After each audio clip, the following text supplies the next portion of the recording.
আল্লাহ।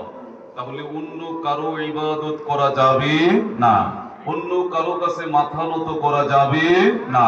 ওসলে কামিল বান্দারাম আকে শাওয়াত কুসুজুদি রব্বি ফাকমি কুনাদ কুসুজুদি রব্বি ফাকমি কুনাদ। কই আল্লাহর বান্দা যখন তার কফলটা জমিনের মধ্যে ঠেকায়া সেজদায় লুটাইয়া পড়ে, ওই সময় গায়েব থেকে আওয়াজ আসে, বান্দারে সেজদা থেকে মাথা উঠাও, আমার কাছে যা চাইবা আমি আল্লাহ তাই দিয়া দিব। বিশ্বাস হয় কি হয় না? আরো জোরে বলেন, হয় কি হয় না?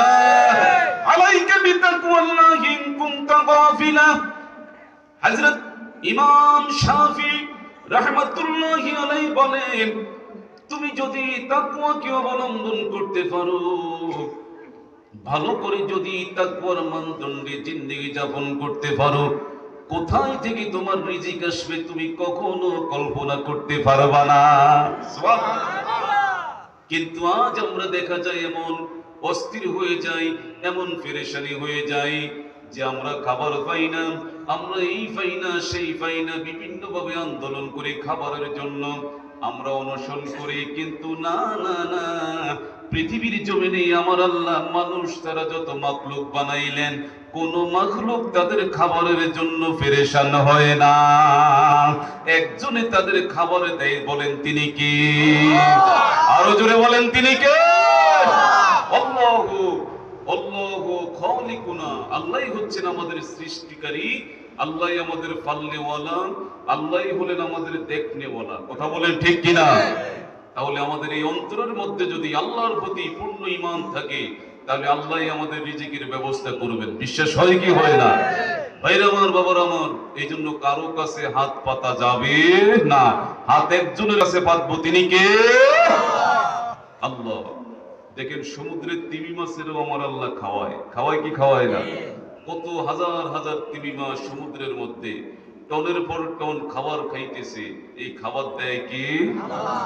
আবার দেখা যায় বন জঙ্গলের কত বড় বড় বাঘ, ভাল্লুক, কত সিংহ, কত প্রাণী পৃথিবীর জমিনের মধ্যে, এই সবার খাবারের মালিক কে? এবং আমাদের খাবারের মালিক কে? আল্লাহ। এই বিশ্বাস যদি অন্তরে সেট আপ করতে পারেন, তাহলে আমার আল্লাহ কোথায় থেকে রিজিক দিবেন কল্পনা করতে পারবেন না। সুবহানাল্লাহ বলেন, সুবহানাল্লাহ। এই জন্য দরকার ঈমানের পূর্ণতা। ঈমানের পূর্ণতা যদি হয়, তাহলে মনে করবেন আপনার সব কিছু ওকে হয়ে গেছে।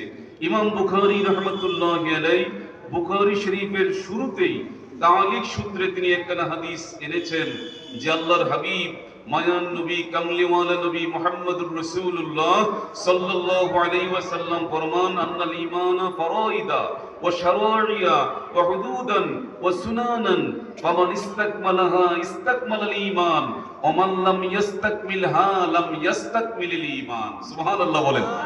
ঈমানের এমন কিছু ফরজ বিধান রয়েছে, ওয়াজিব বিধান রয়েছে, সুন্নাহ বিধান রয়েছে, মুস্তাহাব বিধান রয়েছে।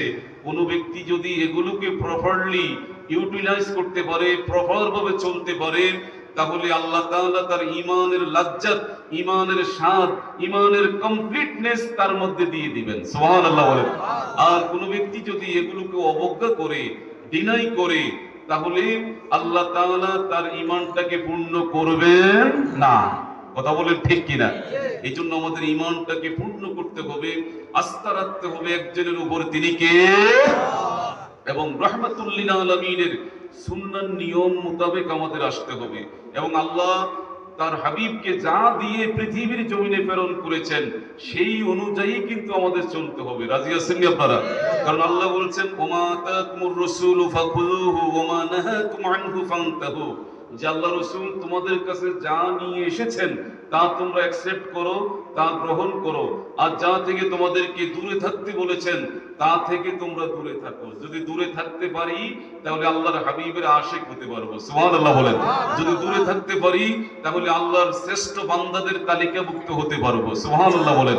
ভাইরা আমার, আল্লাহর প্রিয় হাবিব সাইয়্যিদুল মুরসালিন রাসূল আকরাম সাল্লাল্লাহু আলাইহি ওয়াসাল্লামের উপর যখন এই আয়াতে কারিমা নাজিল হলো, তখন সাহাবায়ে কেরাম আল্লাহর হাবিবের জবান মুবারক থেকে যা বের হইতো সেই অনুযায়ী আমল করত। সুবহানাল্লাহ বলেন।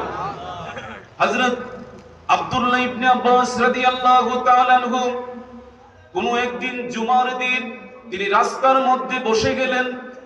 সাহাবায়ে কেরাম বললেন, আপনি এখানে বসার কারণ কি? হযরত আব্দুল্লাহ ইবনে মাসউদ রাদিয়াল্লাহু তাআলা আনহু জবাব দিলেন, ওই এখানে বসার কারণ হলো, ওই আমি শুনতে পেলাম মেহরাব থেকে রহমাতুল লিল আলামিন বলেছেন ইজলিসু। একটু জবান ছেড়ে কন্যা সুবহানাল্লাহ। আমার রাসূল মেহরাবের মধ্যে সাহাবীদের সামনে ওয়াজ করতেছেন। একটা পর্যায়ে দাঁড়ানো কিছু সাহাবী ছিলেন, ওই সাহাবীদের উদ্দেশ্যে বলছেন ইজলিসু, তোমরা বসো। ইজলিসু অর্থ কি? তোমরা বসো। হযরত আব্দুল্লাহ ইবনে মাসউদ বলেন, এই ইজলিসু শব্দটা আমি বাহির থেকে শুনতে পেলাম। সুবহানাল্লাহ বলেন। যখন আমি আমার কানের মধ্যে ইজলিসু শব্দটা শুনলাম, তখন আমি আর দেরি করলাম না, রহমাতুল লিল আলামিনের এই কথা মুবারক শোনার পর আমি রাস্তায় বসে গেলাম। সুবহানাল্লাহ, আল্লাহু আকবার বলেন। তার মানে দেখছেন নি সাহাবায়ে কেরাম আমার রাসূলকে কেমন ভাবে ফলো করছে, অথচ আজ আমরা কেমন ভাবে ফলো করতেছি। বেশি লাগে না ওয়াজ, একটা ওয়াজে আমাদের হেদায়েতের জন্য যথেষ্ট। কথা বলেন ঠিক কিনা? প্রিয় হাজিরিন, এই জন্য আল্লাহ রাসূল আমাদের কাছে যা নিয়ে এসেছেন ওই অনুযায়ী যদি আমরা আমাদের সোনালী জীবন গড়তে পারি, তাহলে আল্লাহ তাআলা আমাদের হেদায়েত দান করবেন। আর যদি আমরা ওই কাফের মুশরিক বেদিনরা যেভাবে চলছে তাদের যদি কৃষ্টি কালচার আমাদের পরিবারের মধ্যে ঢুকাই, আমাদের দেহের মধ্যে ঢুকাই, আমাদের সমাজের মধ্যে ঢুকাই, তাহলে মনে করবেন এই জাতি গুমরাহী হয়ে যাবে। কথা বলেন ঠিক কিনা? এই দেখেন, এই যে 31st নাইটে আমার অনেক যুবক ভাইরা আতশবাজি করছে কি করে না? আমাদের গ্রামও করেছে শুনেছি, কিন্তু এটা শরীয়তে জায়েজ না নাজায়েজ? আরো জোরে বলেন, জায়েজ না নাজায়েজ? নাজায়েজ একটা কাজ। হয়তো দেখা যায় অনেক ব্যক্তি আপনার এই কাজটা দেখেছেন, ওনার পাশে বাধা দেন না, এই ব্যক্তিও হাসরের ময়দানে ধরা খাইবে। কারণ সে দেখার পরেও এই কাজটা বাধা দেয় না। কথা বলেন ঠিক কিনা? কারণ তাদের এই ডেকসেটের আওয়াজে জমিনটা কাঁপে। অনেক ইমানদার মুত্তাকি ব্যক্তিরা কবরে ঘুমান, এই ব্যক্তিদের কষ্ট হয় এবং তাদের এই সমস্ত মুর্দেগানের লানত গুলো ওই সম্প্রদায়ের উপরে পড়ে। জোরে কন্যা নাউযুবিল্লাহ, আরো জোরে কন্যা নাউযুবিল্লাহ। এই জন্য আমার যুবক ভাইদের উদ্দেশ্যে বলবো, কোন ডেকসেট বাজানো ইসলাম সাবমিট করে না।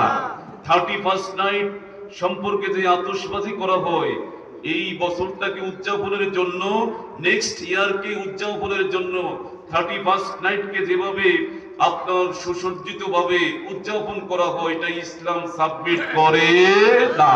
ইসলামের গণ্ডির বাহিরে থেকে যে সরে যাবে, এই লোকটা বিনা হিসাবে আল্লাহর জাহান্নামে চলে যাবে। নাউযুবিল্লাহ বলেন, আরো জোরে বলেন না নাউযুবিল্লাহ। তার হিসাবের দরকার নাই, কারণ সে বিনা হিসাবেই হলো জাহান্নামী। কারণ সে দুনিয়ার মধ্যে মানুষকে কষ্ট দিয়েছে, এই মসজিদ পর্যন্ত সাক্ষী থাকবে। নাউযুবিল্লাহ বলেন। এই যে ব্যাক সাইডের বাজার আওয়াজটা, এই ব্যাখ্যায় মুফাসসিরিন কিরাম, মুহাদ্দিসিন কিরাম, ফুকাহায়ে কিরাম বলছেন যে এই আওয়াজটা যতটুকু যাবে প্রত্যেকটা জায়গা সাক্ষ্য থাকবে। এবং ইয়াউমাইযিন তুহাদ্দিসু আখবারাহা, যেদিন জমিন সমস্ত খবরগুলো উঠাইয়া দিবে, জমিন বলবে আল্লাহ আর সহ্য করতে পারি না, বহু খবর আমার মধ্যে জমা আছে, আমার আর ভালো লাগে না, আমার সব কিছু যেন ফেটে যাচ্ছে, এবারে মাবুদ আল্লাহ আমি এগুলো প্রকাশ করে দিতে চাই। তখন আল্লাহ আদেশ করবেন, দাও তুমি প্রকাশ করে। তখন জমিন তার ইঞ্চি ইঞ্চি জায়গার খবরগুলো প্রকাশ করে দিবে। সুবহানাল্লাহ। আপনি যেই জায়গার মধ্যে কিতাব এসেছে, মুফাসসিরিন কিরাম বলেন, যেই জায়গার মধ্যে আপনি পা দিয়ে হারাম কাজ করছেন, কি কাজ? হারাম কাজ। যদি এই পায়ের নিচের 50 হাত গভীরের মাটিও উঠাইয়া ফেলেন, অসুবিধা নাই, আমার আল্লাহ এটা চূড়ান্ত ভাবে রেকর্ড করছেন। একেবারে জমিনের শেষ পর্যন্ত এই দাগটা চলে গিয়েছে। সুবহানাল্লাহ বলেন।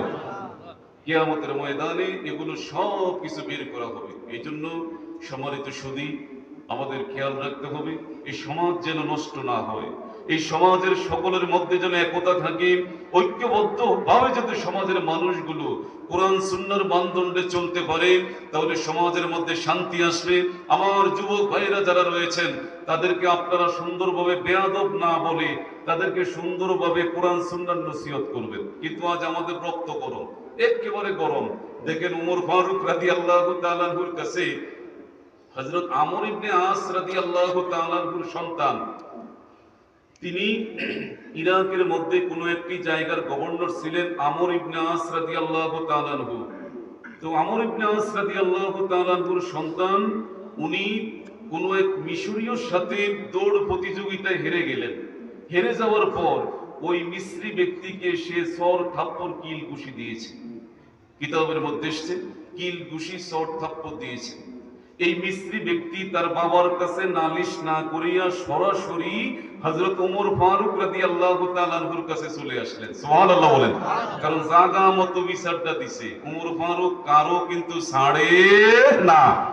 বহু দূর তিনি অতিক্রম করে জামানার খলিফা হযরত ওমর ফারুক রাদিয়াল্লাহু তাআলা আনহু ওই সময় মদিনা মুনাওয়ারায় ছিলেন। ওমর ফারুক রাদিয়াল্লাহু তাআলা আনহুর কাছে এসে বললেন, আমর ইবনে আস রাদিয়াল্লাহু তাআলা আনহুর ছেলের সাথে আমি দৌড় প্রতিযোগিতায় জিতেছি, কিন্তু সে হেরে গিয়ে আমাকে চড় থাপ্পড় কিল ঘুষি যা ইচ্ছা তাই দিছে, আপনি এর বিচার করেন। হযরত ওমর ফারুক রাদিয়াল্লাহু তাআলা আনহু ঘটনা শোনার পর এবার চিঠি লিখলেন আমর ইবনে আস রাদিয়াল্লাহু তাআলা আনহুর কাছে যে আপনি এবং আপনার সন্তান তাড়াতাড়ি মদিনা মুনাওয়ারায় আমার সাথে সাক্ষাৎ করেন। সুবহানাল্লাহ বলেন। বিচার হবে কিন্তু সেই মানের। যখন এই চিঠি পাওয়ার পর ওনারা বাপ সন্তান যখন মদিনা মুনাওয়ারায় হযরত ওমর ফারুক রাদিয়াল্লাহু তাআলা